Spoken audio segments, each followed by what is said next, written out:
자, 그런데 이 특활비, 특수활동비 문제와 관련해서 야당은 계속해서 노무현 정부 시절 이야기를 좀 꺼내들고 있는 것 같습니다. 구체적으로 이런 얘기까지 하기에 이르렀는데요. 자, 한국당의 주광덕 의원의 이야기입니다. 들어보시죠.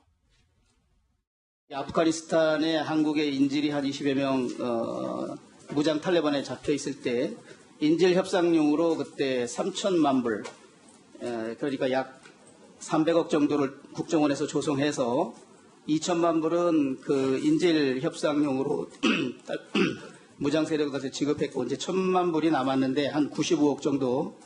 김만복 전 국정원장이 그 정상회담을 하기 전 2007년 8월에 북한에 들어갈 때 그 돈을 가지고 줬다는 거예요.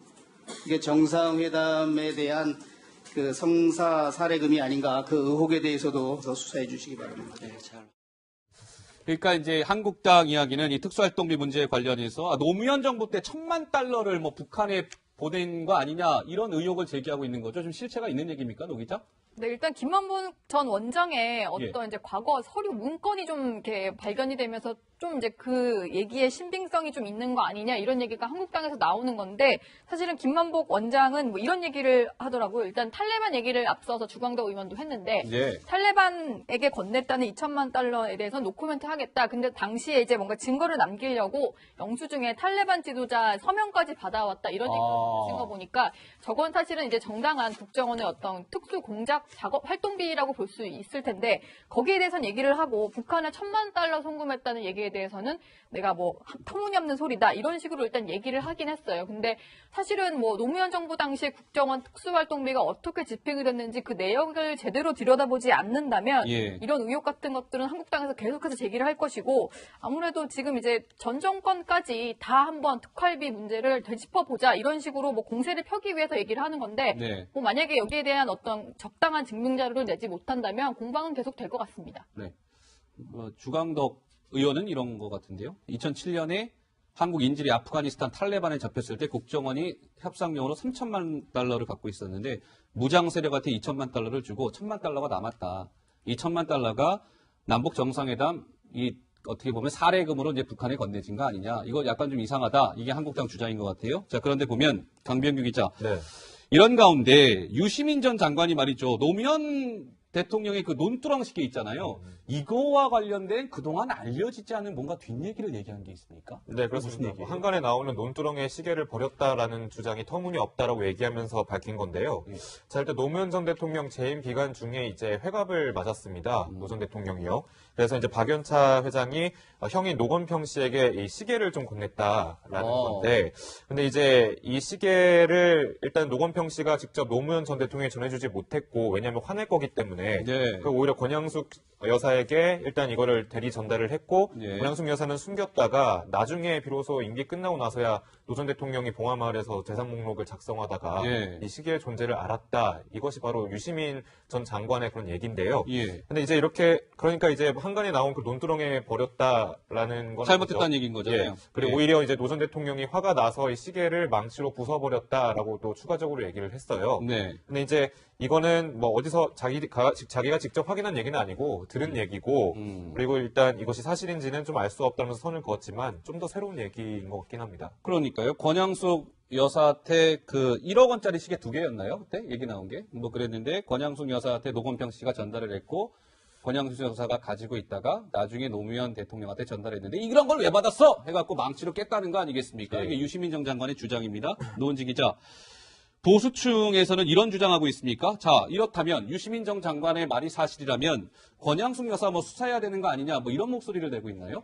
사실 자유한국당은 한결같이 어떤 얘기를 했었냐면 논두렁에 버리고 뭐 어디 버리고 중요한 게 아니라 시계를 받은 게 중요한 거 아니냐 이런 얘기를 했었는데 사실은 이거에 대해서 유시민 전 장관의 얘기에 대해서 그러니까 시계는 받은 거군요. 그걸 확인해 주신 거군요. 이런 식의 반응들도 나오더라고요. 그리고 한국당은 이미 그 뇌물 공여 혐의로 권양숙 여사를 비롯해서 노무현 전 대통령 가족들을 고발을 한 상태인데 뭐 사실은 노무현 전 대통령의 서거 이후에 뭐 공소권 없음으로 이렇게 수사가 다 중단이 된 상황이지만 한국당 입장에서는 시계를 받은 게 사실이고 거기에 어떤 뇌물성, 대가성이 있었다면은 받았던 주체인 권양숙 여사는 좀 처벌을 받아야 되는 거 아니냐 이런 논리를 계속 펴고 있습니다. 알겠습니다. 노무현 대통령의 논두렁 시계와 관련된 유시민 전 장관의 발언까지 소개해드렸고요. 전병헌 수석이 오늘 검찰의 피의자 신분으로 출석을 했죠. 문재인 정부 들어 고위급 인사가 검찰 포토라인에 쓴 거는 처음입니다. 원래 10시에 출석이 예정돼 있었습니다만 3분 일찍 9시 57분경의 모습을 드러냈는데, 자, 전병헌 전 수석 뭔가 본인의 어떤 혐의에 대해서 떳떳하다라는 입장을 굽히지 않았는데요. 전 수석의 목소리 듣고 말씀 본격적으로 이어가 보도록 하겠습니다. 참으로 안타깝고 참담한 심정입니다. 그러나 다시 한번 분명하게 말씀드립니다만 저는 그 어떤 불법에도 관여한 바가 없습니다.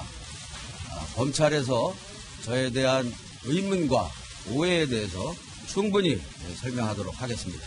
롯데홈쇼핑으로부터 3억 원 받았다는 뇌물 혐의 자체를 인정하지 않는다는 말씀이죠? 그런 것들은 안에서 다 물어보려고 저를 부르지 않았겠어요? 안에서 충분하게 설명하고 나오겠습니다. 네, 전병헌 전 수석은 뭐 황당하다는 반응이죠. 본인 혐의와 관련해서. 근데 노은지 기자, 아까 최경환 의원 얘기하면서 사면초가라는 말을 썼는데 전 수석도 약간 사면초가에 몰리는 분위기예요. 롯데 홈쇼핑뿐만 아니라 다른 홈쇼핑에서도 뭐 돈 받은 의혹이 나왔습니까? 네, 사실 지금 뭐 소환된 거는 롯데 홈쇼핑에서 받은 3억 원 이게 문제가 됐던 건데 네. 보니까 다른 홈쇼핑도 뭐 몇 천만 원에서 1억 원까지 건넸다고 하는데요. 보니까 GS 홈쇼핑에서는 1억 원이 갔다고 하고 홈앤쇼핑에서는 2,700만 원이 그 e스포츠 협회 후원금으로 전달이 됐다는 의혹이 또 불거졌거든요. 근데 사실 전병헌 수석 같은 경우는 2014년에 일명 전병헌법이라고 해서 네. 홈쇼핑 업체가 이제 납품업체에게 뭔가 갑질을 했을 때 이후에 영업정지나 승인 취소를 할 수 있게 하는 법안을 발의를 한 적이 있습니다. 그렇군요. 그래서 이런 법 때문에 홈쇼핑 업계에서 상당히 전병헌 전 수석을 관리를 하려고 하지 않았겠느냐 이런 의혹이 불거졌고 돈 받은 홈쇼핑이 조금 더 추가로 늘어난 이런 모양새여서 실제로 이제 검찰 수사를 통해서 이게 진위 여부는 따져봐야겠지만 사실 네. 좀 그 궁지에 더 몰린 상황이다 이렇게 볼 수 있겠습니다. 그렇군요. 알겠습니다. 뭐 따져봐야 되겠죠. 이건 아직 혐의가 확정된 게 아니기 때문에 GS에서 1억, 홈앤쇼핑에서 2,700만 원 얘기가 나오는데 좀 지켜보도록 하고요. 장 기자께서 오늘 전 수석 관련해서 지금 검찰에서 열심히 지금 조사가 진행 중일 겁니다. 네. 법조계 쪽 서초동 분위기는 좀 어때요? 그러니까 서초동 쪽 분위기는 일단은 e스포츠 협회라는 것 자체가 전병헌 전 수석의 개인 소유가 아니기 때문에 네. K나 미르재단하고는 좀 성격이 다르다. 그렇기 때문에 과연 이것을 이제 e스포츠 협회에 이제 후원금이 간 것 자체를 전병헌하고 이퀄 상태로 놓고 봐야 되는 것이냐에 네. 대한 그 의문이 하나 있는 것 같고요. 또 다른 차원에서는 여러 군데에서 금품 수수를 직접 했다는 정황이 있는 것이냐. 왜냐하면 아직까지 전병헌 전 수석은 나는 무고하다라고 무고하다라는 주장을 입장이죠. 굉장히 강하게 하고 청와대 내부에서도 그 얘기를 좀 세게 했던 것 같아요. 예. 근데 그렇지만 이제 어쨌든 조사는 해봐야 되는 것이고 털끝이라도 전병헌 전 수석이 예컨대 뭐 단 일전이라도 받은 의혹이 사실로 확인이 된다면 그에 따른 법적 책임은 반드시 져야 되겠죠. 그래야 그러나 되겠죠. 이제 지금은 이제 조사 중이니까 좀 신중하게 보는 편인 것 같고요. 예.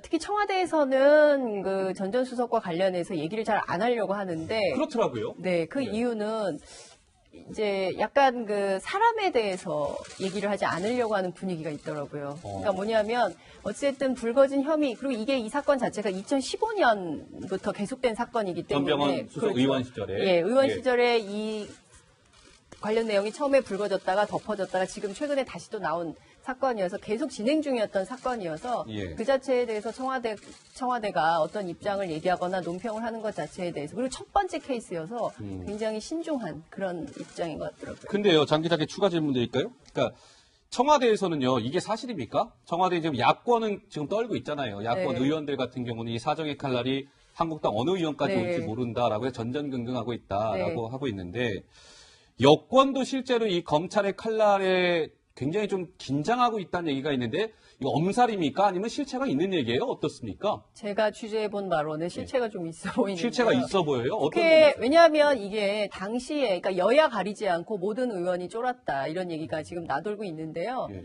이 당시 이제 홈쇼핑 그 인허가 관련해가지고 롯데뿐만 아니라 GS 홈쇼핑 막 이런 얘기도 나오는 게 네. 괜히 나오는 게 아니라 당시 모든 미방위 의원들을 대상으로 아하. 로비가 갔을 가능성이 있고 이 가운데 누가 얼마를 받았는지 지금 아무도 모르는 거죠. 네. 그렇기 때문에 전병헌 의원 딱 한 명뿐만 아니라 당시 미방위 위원이었던 의원들 전체에 대해서 아마도 예. 검찰 수사가 확대될 가능성이 굉장히 높다. 그래서 청와대가 예컨대 전병헌 수석뿐만 아니라 다른 불똥이 더 튄다면 그것이 여당발 혹은 이게 예. 부패 비리 사건으로 확장됐을 경우에 그것을 어떻게 감당할 것인가에 대해서는 조금 조심하는 눈치가 보였습니다. 알겠습니다. 예, 검찰이 많이 바빠질 것 같습니다. 네. 를 되짚어보자 이런 식으로 뭐 공세를 펴기 위해서 얘기를 하는 건데 네. 뭐 만약에 여기에 대한 어떤 적당한 증명 자료를 내지 못한다면 공방은 계속 될 것 같습니다. 네.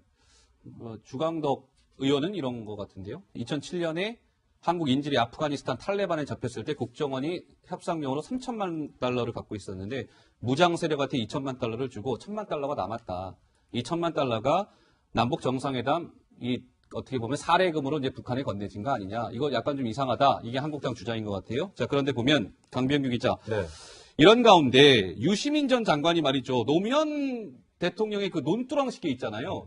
이거와 관련된 그동안 알려지지 않은 뭔가 뒷얘기를 얘기한 게 있습니까? 네, 그렇습니다. 무슨 얘기예요? 한간에 나오는 논두렁의 시계를 버렸다라는 주장이 터무니없다라고 얘기하면서 밝힌 건데요. 예.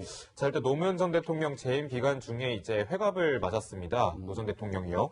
그래서 이제 박연차 회장이 형인 노건평 씨에게 이 시계를 좀 건넸다라는 건데, 근데 이제 이 시계를 하고 있습니까? 자, 이렇다면 유시민 전 장관의 말이 사실이라면 권양숙 여사 뭐 수사해야 되는 거 아니냐 뭐 이런 목소리를 내고 있나요? 그러니까 사실 자유한국당은 한결같이 어떤 얘기를 했었냐면 논두렁에 버리고 뭐 어디 버리고 중요한 게 아니라 시계를 받은 게 중요한 거 아니냐 이런 얘기를 했었는데 사실은 이거에 대해서 유시민 전 장관의 얘기에 대해서 그러니까 시계는 받은 거군요. 그걸 확인해 주신 거군요. 이런 식의 반응들도 나오더라고요. 아하. 그리고 한국당은 이미 그 뇌물 공여 혐의로 권양숙 여사를 비롯해서 노무현 전 대통령 가족들을 고발을 한 상태인데 뭐 사실은 노무현 전 대통령의 서거 이후에 뭐 공소권 없음으로 이렇게 수사가 다 중단이 된 상황이지만 한국당 입장에서는 시계를 받은 게 사실이고 거기에 어떤 뇌물성, 대가성이 있었다면은 받았던 주체인 권양숙 여사는 좀 처벌을 받아야 되는 거 아니냐 이런 논리를 계속 펴고 있습니다. 알겠습니다. 노무현 대통령의 논두렁 시계와 관련된 유시민 전 장관의 발언까지 소개해드렸고요. 전병헌 수석이 오늘 검찰의 피의자 신분으로 출석을 했죠. 문재인 정부 들어 고위급 인사가 검찰 포토라인에 했습니다. 자, 그런데 이 특활비, 특수활동비 문제와 관련해서 야당은 계속해서 노무현 정부 시절 이야기를 좀 꺼내들고 있는 것 같습니다. 구체적으로 이런 얘기까지 하기에 이르렀는데요. 자, 한국당의 주광덕 의원의 이야기입니다. 들어보시죠. 아프가니스탄에 한국의 인질이 한 20여 명 무장 탈레반에 잡혀 있을 때 인질 협상용으로 그때 3천만 불 그러니까 약 300억 정도를 국정원에서 조성해서 2천만 불은 그 인질 협상용으로 무장 세력한테 지급했고 이제 1,000만 불이 남았는데 한 95억 정도. 김만복 전 국정원장이 그 정상회담을 하기 전 2007년 8월에 북한에 들어갈 때 그 돈을 가지고 줬다는 거예요. 이게 정상회담에 대한 그 성사 사례금이 아닌가 그 의혹에 대해서도 더 수사해 주시기 바랍니다. 그러니까 이제 한국당 이야기는 이 특수활동비 문제에 관련해서 노무현 정부 때 1,000만 달러를 뭐 북한에 보낸 거 아니냐 이런 의혹을 제기하고 있는 거죠. 좀 실체가 있는 얘기입니까, 노 기자? 네, 일단 김만복 전 원장의 어떤 이제 과거 서류 문건이 좀 이렇게 발견이 되면서 좀 이제 그 얘기의 신빙성이 좀 있는 거 아니냐 이런 얘기가 한국당에서 나오는 건데 사실은 김만복 원장은 뭐 이런 얘기를 하더라고요. 일단 탈레반 얘기를 앞서서 주광덕 의원도 했는데 네. 탈레반에게 건넸다는 2천만 달러에 대해서 노코멘트 하겠다. 근데 당시에 이제 뭔가 증거를 남기려고 영수증에 탈레반 지도자 서명까지 받아왔다 이런 얘기를 하신 거 보니까 저건 사실은 이제 정당한 국정원의 어떤 특수 공작 작업 활동비라고 볼 수 있을 텐데 거기에 대해서는 얘기를 하고 북한에 1,000만 달러 송금했다는 얘기에 대해서는 내가 뭐 터무니없는 소리다 이런 식으로 일단 얘기를 하긴 했어요. 근데 사실은 뭐 노무현 정부 당시에 국정원 특수활동비가 어떻게 집행이 됐는지 그 내역을 제대로 들여다보지 않는다면 예. 이런 의혹 같은 것들은 한국당에서 계속해서 제기를 할 것이고 아무래도 지금 이제 전 정권까지 다 한번 특활비 문제 일단 노건평 씨가 직접 노무현 전 대통령에 전해주지 못했고 왜냐하면 화낼 거기 때문에 네. 그 오히려 권양숙 여사에게 일단 이거를 대리 전달을 했고 네. 권양숙 여사는 숨겼다가 나중에 비로소 비로소 임기 끝나고 나서야 노 전 대통령이 봉화마을에서 재산 목록을 작성하다가 예. 이 시기의 존재를 알았다. 이것이 바로 유시민 전 장관의 그런 얘기인데요. 예. 근데 이제 이렇게 그러니까 이제 한간에 나온 그 논두렁에 버렸다라는 건 잘못했다는 얘기인 거잖아요. 예. 그리고 예. 오히려 이제 노 전 대통령이 화가 나서 이 시계를 망치로 부숴버렸다라고 또 추가적으로 얘기를 했어요. 네. 근데 이제 이거는 뭐 어디서 자기가 직접 확인한 얘기는 아니고 들은 얘기고 그리고 일단 이것이 사실인지는 좀 알 수 없다면서 선을 그었지만 좀 더 새로운 얘기인 것 같긴 합니다. 그러니까요. 권양숙 여사한테 그 1억 원짜리 시계 2개였나요? 그때 얘기 나온 게? 뭐 그랬는데 권양숙 여사한테 노건평 씨가 전달을 했고 권양숙 여사가 가지고 있다가 나중에 노무현 대통령한테 전달했는데 이런 걸 왜 받았어? 해갖고 망치로 깼다는 거 아니겠습니까? 네. 이게 유시민 전 장관의 주장입니다. 노은지 기자. 보수층에서는 이런 주장